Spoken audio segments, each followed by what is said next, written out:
السلام عليكم. نقولوا بسم الله في الحلوه ديال العيد ونبداو بهاد الحلوه اللي تتجي رائعه ديال التمر، كتجي هشيشه ومعلكه من الداخل.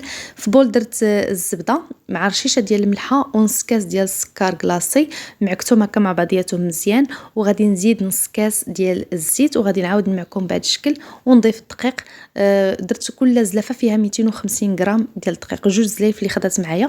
صافي كنجمعوا العجينه بهذا الشكل حتى كتشكل لينا وندوزو باش نوجدوا العجين ديال التمر. والعجينه ديال التمر كنحتاج 250 غرام من العجين ديال التمر مع 2 معالق كبار ديال الكاوكاو محمر ومهرمش، 2 معالق كبار ديال الجنجلان مصهد، وواحد المعلقه صغيره ديال القرفه، 50 غرام ديال الزبده، 2 معالق ديال المزار. وهي العجينه ديال التمر ديالتنا واجده. هنايا العجينه كنوزن فيها 20 غرام، وبالنسبه للعجين ديال التمر وزنت فيه 8 غرام، يعني هو تيكون اصغر. صافي هنا كندوز الطابع في الدقيق وكندير واحد الحفره في العجينه وكندير في وسط منها العجين ديال التمر، كنشكلها هكا كره وكنطبعوها بالطبع اللي متوفر عندنا. انا هذا هو اللي متوفر عندي.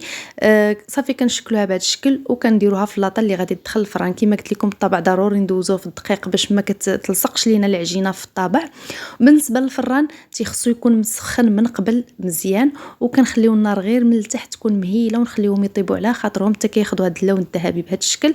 وكنرشوها بسكر ثقيل، ما نرشوش سكر ثقيل حتى كتبرد. وكنقدموها بالصحه والراحه ونتلاقاو في الفيديو الجاي ان شاء الله.